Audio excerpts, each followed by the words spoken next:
자신의 삶을 결정하는 주체는 최종적으로는 결국 자기 자신이죠. 사주가 결정한다는 것은 터무니없는 얘기입니다. 인간에게서의 어떤 이런 항상적인 불안은 선택지가 없어서가 아니라 선택지가 너무 무한대로 증폭되기 때문에서 오는 저는 불안이라고 생각을 합니다. 일단 그런 부분에서 나는 어떤 자질을 좀 갖고 있는가, 만족도를 높이고 궁극적으로는 행복해질 수 있는 길이 어떤 길일까, 이런 것을 판단하는데 명리학은 사실 많은 도움을 준다고 저는 생각합니다. 벽세시대의 말년은 규정이 다릅니다. 좋은 말년은 자기가 만들어가는 겁니다. 여기에서 제일 중요한 첫 번째 가치는 그래도 내가 살아있는 동안에 내가 어떤 행복에 도달할 수 있는 최소의 필요 충분 조건은, 안녕하십니까. 저는 음악평론가이고 명리학자인 강헌입니다. 같은 날 같은 시에 태어나도 어느 지역에서 태어났냐에 따라 다르고요. 인간은 다른 동물과 달리 한 사람의 독립된 어떤 개체가 되기까지 굉장히 긴 양육 시간을 필요로 합니다. 가장 중요한 특수관계인이 있죠. 바로 부모입니다. 그래서 어떤 사람과 내가 태어난 시간이 같다고 하더라도 그 부모의 사주까지가 같을 확률은 쌍둥이를 제외한다면 거의 없다고 봐야 됩니다. 또 쌍둥이라고 하더라도 같은 사람과 결혼하지는 않겠죠. 인간은 한자의 사람 인자가 보여주듯이 타자와의 관계 속에서 자신의 정체성이 굉장히 강력하게 영향을 받는 존재입니다. 부모, 배우자, 자녀, 또 혹은 이제 사업을 하는 사람이라면 뭐 동업자, 스승이나 멘토, 이런 다양한 사람들에 의해서 동일한 그릇을 타고났다 하더라도 그것이 발현되는 가능성이 무한대이기 때문에 결국 같은 날 같은 시에 태어났다고 하더라도 같은 사주가 될 수가 없습니다. 자신의 삶을 결정하는 주체는 최종적으로는 결국 자기 자신이죠. 사주가 결정한다는 것은 터무니없는 얘기입니다. 우리가 흔히 사주라고 부르는 것은 인간은 자기 판단과 행동을 선택하는 데 있어서 입체적인 어떤 레퍼런스의 도움을 받게 되죠. 주변의 조언이라든지 혹은 자기가 읽은 책, 자신에게 영향을 줬던 사람들의 행동 패턴, 자신만의 온전한 판단이나 행동이라고 하더라도 거기에는 주변 사람들 의 무의식적인 영향이라든지 자기가 읽고 공부했던 그런 지식이라든지, 명리학도 그런 수많은 결을 가진 레퍼런스 중에 하나입니다. 일종의 우리가 운전할 때 내비게이션이 있지만 우리는 내비게이션대로 운전을 안 할 수도 있죠. 돌발적인 사고가 생길 수도 있고, 하지만 우리가 어떤 목적지에 도달하는 데에 기본적으로 실준 어떤 하나의 지평을 보여주는 내비게이션을 일단 기본적으로 참조하게 되죠. 수많은 참조해야 되는 어떤 그런 레퍼런스 중에 하나다, 이렇게 생각합니다. 굉장히 긴 시간 동안에 걸쳐서 인류가 진화하면서 삶은 점점 복잡해지고 무엇을 결정하기까지의 조건 변수들이 굉장히 복잡해졌습니다. 옛날에는 직업도 몇 개 되지 않았죠. 하지만 지금은 공식적으로 짓게 된 직업만 10,000개가 넘어갑니다. 그러면 내가 어떻게 뭘 해야 될지, 뭘 하고 싶은지, 수많은 선택지와 정보의 홍수 속에서 자기가 자기 자신으로부터 소외되고 실종되는 그런 가능성이 높아지고 있어요. 그래서 이제 지금 21세기의 인간에게서의 어떤 이런 항상적인 불안은 선택지가 없어서가 아니라 선택지가 너무 무한대로 증폭되기 때문에서 오는 저는 불안이라고 생각을 합니다. 일단 그런 부분에서 나는 어떤 자질을 좀 갖고 있는가, 나도 모르는 나의 자질, 나의 잠재력, 혹은 어떤 시점에서 내가 어떤 일을 하는 것이, 혹은 어떤 선택을 하는 것이 조금 더 합리적이고 효율적이며 나를 좀 더 만족도를 높이고 궁극적으로는 행복해질 수 있는 길이 어떤 길일까, 이런 것을 판단하는데 명리학은 사실 많은 도움을 준다고 저는 생각합니다. 우리는 흔히 운명은 굉장히 결정적이고 내가 아무리 몸부림쳐도 변하지 않는다라는 편견들을 많이 가지고 있습니다. 그러다 보니까 마치 운명은 나의 의지와 상관없이 이미 주어진 것이다 라는 어떤 운명 결정론적 사고가 동양이든 서양이든 굉장히 오랫동안 있어 왔습니다. 그런데 명리학의 영업적 측면을 또 보면 운명은 결정되어 있어야 되죠. 그래야 사람들이 당신도 모르는 당신의 운명을 이걸 내가 얘기해 줄게 라고 해야 대가를 지불하지 않겠어요? 이런 어떤 시장의 요구, 내밀한 어떤 심리적인 허약함, 이런 것이 결정론들을 자꾸 증폭시켜 온 셈인데요. 그건 말도 안 되는 얘기입니다. 운명은 결정되어 있을 수가 없죠. 왜냐하면 그 모든 결정은 의식적이든 무의식적이든 어떤 한 인간의 의지적 판단과 행동에 따라서 결정됩니다. 만약에 내가 박사학위를 따고 교수가 될 운명이라고 한다면 공부도 안 하고 대학도 안 가고 학교도 안 땄는데 교수가 될 수 있을까요? 만약에 그런 것이 내 운명에 결정되어 있다면 저는 엄청난 타인들이 하지 않는 노력들을 해야겠죠. 내가 뭐 엄청난 부자가 될 운명이라고 한다고 치면 그 부자가 되기 위해선 살을 깎는 어마어마한 노력을 하고 때도 맞아주고 좋은 사람들도 자기를 도와주는 만나고 이런 수많은 조건들이 결합할 때 그런 조건들 중에서 내 의지로 될 수 없는 부분들도 있을 수 있지만 궁극적으로는 자신의 자유의지에 의해서 많은 것들이 결정될 수밖에 없다라고 생각을 합니다. 그래서 모든 어떤 한 사람의 삶이 결정되어 있고 거기서 벗어날 수 없다라고 얘기하는 것은 그것이야말로 가장 기만적인 사기입니다. 명리학의 고전을 보면 거지의 사주 이런 게 나와요. 평생을 빈천하게 살 수밖에 없어요. 근데 중국같이 인구가 많은 나라에서 그런 사주를 가진 사람은 역사적으로 지난 1000년 동안 한 몇천만 명은 있었겠죠. 그 몇천만 명이 전부 거지로 살았을까요? 그렇지 않습니다. 그렇게 될 수도 없고요. 그리고 물론 인간이 어찌 거역할 수 없는 그런 비극적인 환경이 있을 수도 있어요. 가령 자연적인 재앙이라든가 전쟁이라든가 모든 것을 전부 리셋해버리는 그런 상황 앞에서는 한 사람 한 사람의 인간의 운명은 굉장히 무력해질 수밖에 없겠죠. 그러나 그런 무력감 때문에 모든 인간의 운명이 결정되어 있다라고 생각한다면 그것이야말로 논리의 비약입니다. 그렇다면 인류는 이미 멸종되어서 없어졌겠죠. 수많은 전쟁이 일어나고 수많은 자연적 재해가 있었지만 결국은 인류는 아직까지는 이렇게 존속하고 있지 않습니까? 그렇기 때문에 그런 어떤 결정론들은 결국 허약하고 패배주의적인 어떤 인간의 심리에 기반이 해서 만들어지는 허상이다라고 저는 생각을 합니다.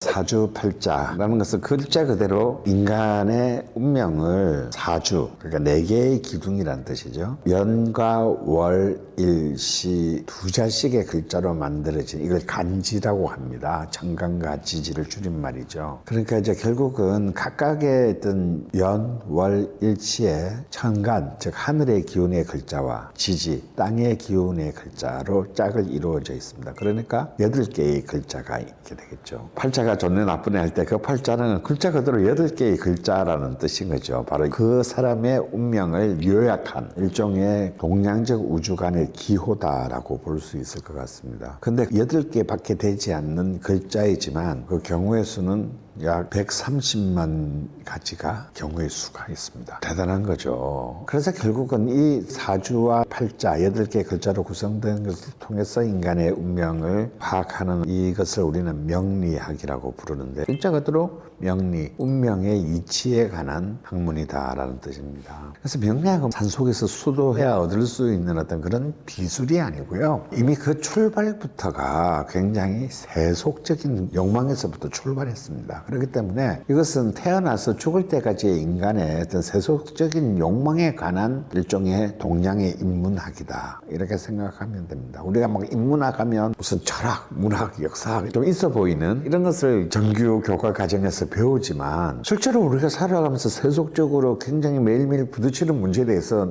학교에서 대부분 우리는 배우지 못합니다. 좀 건강하게 살고 싶으면 어떻게 해야 되지? 혹은 연애는 어떻게 해야 될까? 결혼은 누구랑 하는 게 좋을까? 내 전공은 어떻게 선택하지? 공부를 잘하려면 어떤 노력을 해야 될까? 사실 이런 것들은 학교에서 교과목으로 가르쳐 주지 않습니다. 각자 알아서 깨달아야 되는데 이것들이 우리가 살아가는 데서 제일 중요한 부분들이죠. 이런 세속적 문제들을 다루는 것을 두고 이제 강호동양학이라고 했습니다. 이 강호라는 말은 결국 이제 현실적이고 세속적인 어떤 그런 주제를 다루는 학문을 말합니다. 그래서 결국 명리학은 좀 짧게 보면 1100년 전, 좀 길게 보면 한 1500에서 1600년 전부터 시작된 인간의 가장 대중적이고 세속적인 어떤 관심에 대해서 답을 얻기 위한 동양적 인간학이다. 이렇게 생각하면 간단하게 이해할 수 있을 것 같습니다. 사주를 보는데 어떤 특별한 어떤 시점이 있는 것은 아닙니다. 삶에 굉장히 진지하게 고민해야 될 문제가 생겼을 때 문제가 됐던 보겠죠. 하지만 이제 저는 또 너무 어린 2살도 안 됐는데 간단하게 사주를 또 보러 오는 것도 그것도 제가 보기엔 좀 너무 투머치다 이런 생각을 합니다. 하지만 중요한 것은 뭔가를 판단하고 행동에 옮기기 전에 보는 것이 가장 좋은 타이밍이다. 보통 보면 특히 남자들의 경우는 이미 뭔가 다 망치고 난 뒤에 사주를 보러 오는 경우가 많아요. 내가 왜 망쳤지? 왜 나만 이렇게 망했지? 그런데 이제 주로 좀 여성분들은 굉장히 대비의 자세로 보러는 볼 만해요. 뭔가 이런 조짐이 있는데 내가 뭔가 전환해야 될 것 같은데 어떤 방향을 선택해야 되는지 궁금하다. 어떤 게 나한테 좀 더 유리하고 나한테 좀 더 적합한지 그것이 알고 싶다. 이런 것도 일종의 굉장히 단순하지만 지혜죠. 이미 일이 벌어지고 난 뒤에 이것을 확인하는 그런 것은 굉장히 무가치합니다. 그래서 일을 저지르기 전에 이런 것을 참조하고 내가 행동하고 선택하는 데서 좀 더 신중하고 현명한 선택을 하려는 노력의 일환이라는 거죠. 그것이 결국은 좀 더 좋은 결과를 가져올 확률이 높아진다라고 저는 권하고 싶습니다.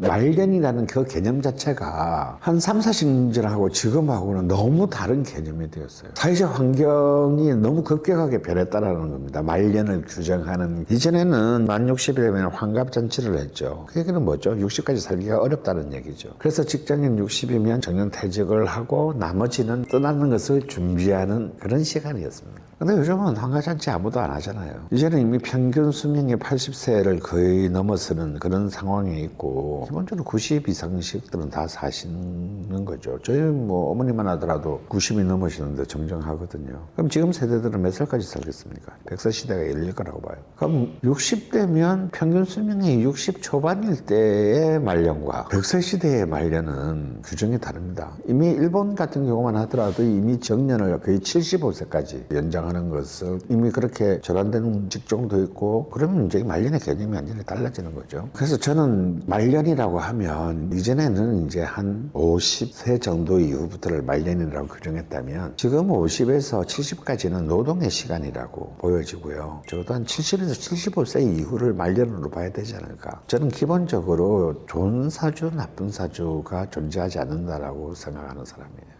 훌륭한 삶을 사는 사람과 그렇지 않은 사람이 있을 뿐이지 사주는 죄가 없습니다. 근데 굳이 정말 세속적인 관점에서 좋은 사주라는 게 굳이 있다면 저는 뭐 큰 돈을 벌거나 출세를 하거나 이런 삶보다는 말년운이 좋은 사주가 좋은 삶이라고 생각합니다. 흔히 이제 그런 용어 있잖아요. 초장급발, 개급발. 뭐 10대, 20대 때 너무 이렇게 사람들의 촉망을 받고 잘 나갔는데 너무 일찍 몰락하는 그런 경우가 굉장히 사람들을 안타깝게 만드는 삶인데요. 그래서 이제 그 말년운이 좋다는 것은 삶에 있어서 굉장히 여러 가지를 생각하게 하는 중요한 개념인 겁니다. 그리고 어떻게 내 삶을 완성할 것인가 라는 것이 걸려있는 시간이기 때문이죠. 그런데 이제 50 이후에 60 이후의 삶을 지금 새롭게 이제 준비해야 된다라고 얘기하면 아유 뭐 이제 다 늙어서 뭘 준비하냐고 뭘 새롭게 사냐고 이렇게 생각을 합니다. 그런데 우리가 흔히 지금 정년퇴직의 기점인 60을 기준으로 보더라도 이제 40년을 더 살아야 돼요. 그러면 살아온 60년과 거의 맞먹는 시간을 새롭게 더 살아야 된다라는 거예요. 이제는 모든 대다수의 우리 국민들이 그 대학을 가기 위해서 엄청난 준비를 하고 투자를 하지 않습니까? 직장 취직도 마찬가지죠. 근데 그것보다 더 중요한 투자와 준비를 이제는 해야 되는 시대가 되었다라는 거예요.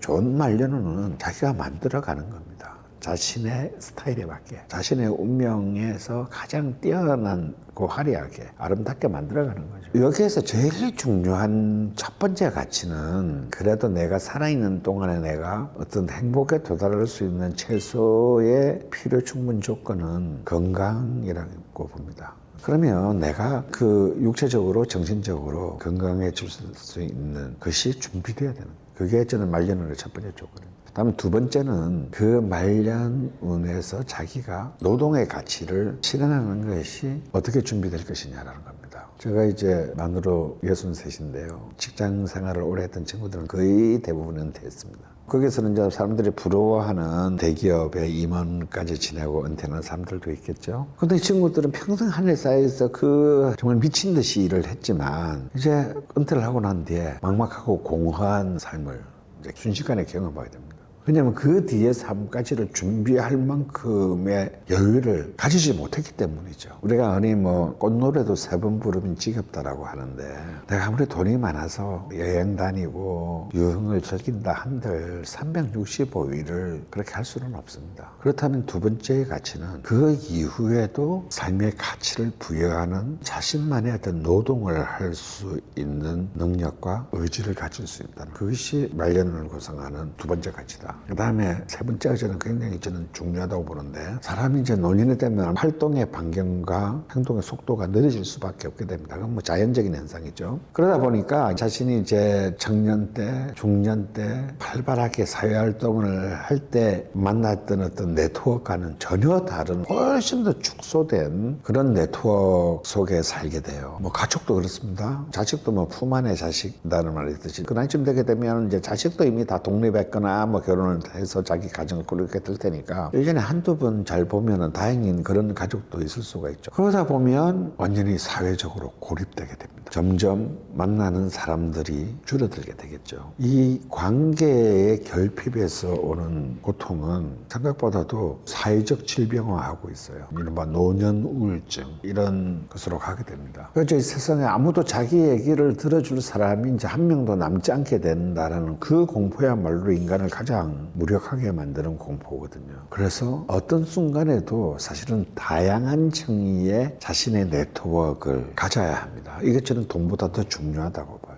제가 이렇게 사람을 만났을 중에 굳이 두 종류의 사람이 있다면 돈은 많은데 인간관계가 거의 절벽인 사람들이 있어요. 많은 사람들이 수백, 수천억을 가진 사람을 부러워하지만 저는 하나도 부럽지 않습니다. 제가 보기엔 굉장히 불행하거든요. 뭔가를 같이 더불어 나눌 수 있는 다양하고 복합적인 네트워크를 가지고 있는 것은 통장의 잔고의 공의 숫자만큼이나 더 가치 있는 자산입니다.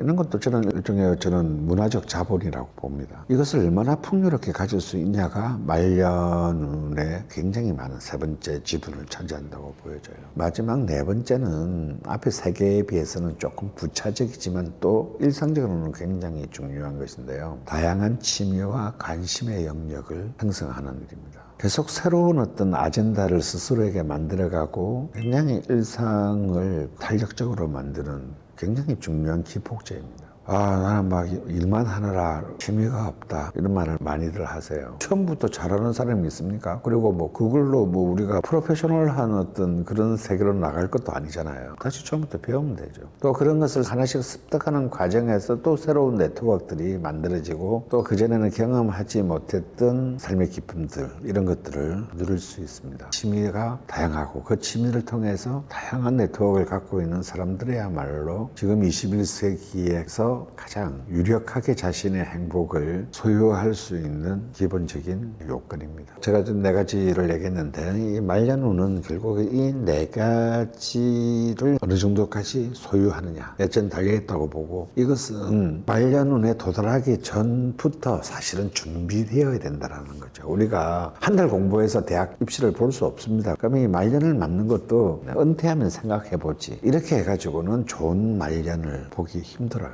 그래서 만약에 내가 은퇴 이후에도 내가 할 수 있는 일은 5년, 10년 전부터 조금씩 준비되어 와서 자연스럽게 은퇴와 함께 오버랩이 돼야 된다는 거예요. 그래서 사실은 좋은 말년운을 가진다라고 하는 것은 명문대학을 들어가는 것보다 더 어렵다라고 할 수 있고 또 그보다는 훨씬 더 도전할 가치가 있는 일이다라고 생각합니다. 사실 뭐 건강뿐만 아니라 모든 일이 그렇죠. 건강 관리만 관리입니까? 재산 관리도 관리고 인맥 관리도 관리고 이 모든 관리에는요 다 리스크가 따라요. 느닷없는 어떤 사고, 느닷없는 재앙 이런 것들이 당연히 생길 수 있습니다. 그것은 이제 어떤 한 사람의 인간이 감당할 수 없는 수준의 모든 것을 다 중단시키고 끝장을 내는 그런 아주 엄청나게 큰 사건일 수도 있고, 아니면 좀 데미지를 크게 입히는 정도에서 끝나는 것을 있고, 그 모든 것을 인간은 완벽하게 피해갈 수는 없습니다. 하지만 명리학이 좀 유용한 것은 내가 난조로 빠져드는 혹은 내가 호조로 돌아서는 이런 타이밍에 대해 사고할 수 있게 만들어줬다라는 거예요. 그래서 우리가 24시간 내내 조심하면서 살 수는 없잖아요. 그런데 이때는 좀 조심해야 될 때구나. 이때는 뭐 이동하는 걸 좀 조심해야 되는구나. 이때는 함부로 뭘 투자하거나 확장하는 것은 삼가야 하는구나. 그러면 이게 일종의 조심과 예방이죠. 조심해서 나쁠 것은 하나도 없습니다. 물론 100번 조심한다고 해도 한 번의 치명적인 비극을 피해갈 수 없을 때도 있겠죠. 하지만 그럼에도 불구하고 내가 조금 더 조심을 한다는 것은 일어날 가능성이 높은 많은 비극으로부터 자기 자신을 보호해주는 인간이 할 수 있는 최선의 노력입니다. 명리학이 가진 또 하나의 큰 매력은 한 사람의 주체에 대한 학문이지만 그 주체와 다른 주체와의 관계, 조화 이런 것입니다. 그래서 이제 저는 한 13년 정도 이제 명리학을 계속해서 가르쳐 왔는데요. 그럼 이제 처음 명리학 공부하는 분들이 어느 정도 공부를 한 뒤에 한 말이 똑같은 말이 있어요. 내 주변 사람들을 보니까 왜 내가 쟤한테 이렇게 힘들었는지 알겠다. 왜 쟤하고 나하고 사이가 안 좋았는지 알겠다. 별로 쟤는 나한테 해준 거 없는데 쟤한테는 마음이 갔는지 알겠다. 이제 이런 얘기들을 많이 합니다. 근데 이제 여기서 한 발짝 더 나가야 되죠. 그러면 나하고 좀 안 맞는 사람이면 영원히 안 보고 살 수 있나? 그게 배우자라면, 그 대상이 자식이라면 그렇다고 안 보고 살 수는 없잖아요. 근데 이제 이 명리학의 역사가 1000년은 넘지만 이런 인간관계론, 이전에는 이걸 궁합이라고 불렀겠죠. 근데 사실 궁합이라는 것은 명리학에 존재하지 않는 이론입니다. 근데 이제 이게 시장에 수요가 있다 보니까 자의적으로 많이 사용되어 왔는데요. 저는 미래의 명리학이 굉장히 집중적으로 다루어야 될 것 중에 하나가 바로 이제 저는 이 궁합이라는 말을 대신에 인간관계론이라고 보고 싶습니다. 꼭 남녀만의 관계만은 아니니까요. 실제로 대한민국 성인 남녀의 어떤 그런 삶에서 제일 힘든 게 무엇이냐라는 설문조사가 많잖아요. 1등 차지하는 거는 돈이 아닙니다. 인간관계다. 직장 상사와의, 직장 동료의 따돌림, 부부 간의 문제, 가족 안에서의 문제, 다 관계의 문제거든요. 그러면 나하고 맞는 사람이냐 아니냐를 따지는 것보다 어차피 사람들은 서로 다 다르기 마련이니 내가 저 사람과 좀 더 현명한 관계를 만들 수 있는 길은 어떤 것일까를 생각하게 해주는 것이 저는 명리학이 우리에게 줄 수 있는 최후의 선물이라고 생각합니다. 저한테는 그런 걸 물으러 오는 사람은 별로 없는데 아주 가끔씩 이제 젊은 남녀분이 이제 사귀는데 우리 사이가 어떤지 궁금하다. 그럼 저는 웃으면서 그렇게 해줘요. 안 좋다고. 왜냐하면 이미 그것을 궁금한 것 자체가 두 사람 사이 관계가 별로 안 좋다는 것을 증명한다. 좋으면 그런 걸 생각할 리가 있겠어요? 근데 이 사람과의 저 남자, 저 여자와의 궁합이 궁금하다는 것은 이미 뭔가 불신과 의심이 싹트하는 얘기고 그것을 확인받고 싶은 거죠. 그래서 그것은 이미 제가 볼 때는 거덜난 관계입니다. 그러면 질문이 프레임이 바뀌어야겠죠. 내가 저 사람과 좀 더 잘 지내기 위해서는 나는 어떤 노력을 해야 될까요? 또 이제 특히 젊은 여자분 중에서 이런 의뢰가 많은데 제가 좋은 남자를 만날 수 있을까요? 저는 그냥 딱 잘라서 말합니다. 좋은 남자 만날 수 있다. 네가 좋은 여자가 되면 된다. 좋은 남자를 내가 만날 수 있냐 없냐는 사주에 있지 않습니다. 내가 더 훌륭한 사람이 되는 길이 바로 좋은 파트너를 만나는 길이라고 생각하죠. 삼류의 수준의 거래를 하는 사업가가 있다면 첨단의 메이저의 사업가랑 만날 일은 없는 겁니다. 그래서 자기가 메이저가 돼야 되겠죠. 그게 우선입니다. 그래서 결국은 명리학이 그런 관계의 명리학으로 이렇게 이제 좀 더 깊게 넓게 진화해 나가는 것이 저는 명리학의 앞으로의 과제 중에 하나라고 생각합니다. 이전에는 이제 사주를 보러 간다 그러면 특수하게 사업을 한다든가 뭐 연예계에 종사하든가 정치를 하는 사람들을 제외하면 주로 이제 할머니들의 고객들이었습니다. 근데 이제 지난 10년에서 15년 사이에 명리학의 고객이 급격하게 이동했어요. 20, 30대의 특히 여성들로 젊은 사람들에게 굉장히 큰 지분을 차지하게 됐어요. 그러다 보니까 이제 막 요즘은 사주도 일종의 막 중독적 쇼핑의 대상이 되기도 합니다. 실제로 그런 심리학계 연구가 있어요. 상담이나 사주 사주를 받고 나면 뭔가 자신의 불안함을 극복하기 위해서 돈과 시간을 투자해서 보러 가는 거잖아요. 근데 그것의 유효기간이 길어야 3주를 넘지 않는다고. 3주 지나면 또 불안해져서 또 어디가 용하다더라 하면 이제 또 보러 가는 거죠. 자기가 원하는 답을 들을 때까지 계속 쇼핑을 하는 겁니다. 저는 이것도 좀 투머치다. 용한 사람이 누구냐를 좀 찾아다니지 말고 차라리 그 시간에 차라리 스스로 명리학을 공부하는 것을 권합니다. 물론 이것도 1000년이 넘는 역사를 갖고 있기 때문에 나 한자도 잘 모르는데 그걸 어떻게 지금도 공부해도 되나? 이렇게 생각하시는데 요즘은 한자 몰라도 상관없습니다. 한자도 22개의 한자만 알면 돼요. 또 알파벳이 26개니까 알파벳보다도 더 적은 숫자의 한문만 알면 명리학을 공부하는데 아무 이제 지장이 없는 시대가 됐어요. 물론 일종의 학문이라고 할 수 있으니까 어느 정도 시간의 투자는 필요하죠. 이것이 그렇게 난해하고 복잡한 그런 것이 아닙니다. 내가 일상적으로 익숙한 삶의 표정에 대한 학문이기 때문에 저는 보통의 학력을 가진 분이라면 취미활동의 차원에서 한 2년에서 한 3년 정도를 투자하면 자신과 자신의 가족들을 스스로 볼 수 있는 능력은 충분히 만들 수 있다고 생각이 들어요. 그러면 자기 앞으로 삶은 자기가 끊임없이 궁금하고 선택해야 될 일들이 많은데 그때마다 돈을 내고 보러 다니느니 차라리 자기에 대해서 제일 이 우주에서 자기 자신에 대해서 제일 잘 아는 사람은 바로 자기 자신이에요. 차라리 그걸 공부를 하는 게 훨씬 더 중요하다. 더 합리적이다라고 생각을 합니다. 그래서 저는 말도 안 되는 얘기지만 만인의 명리학자가 된다면 세상은 좀 더 행복해지지 않을까 그런 얘기들을 많은 분들이 들었으면 좋겠다 이런 소망이 있습니다.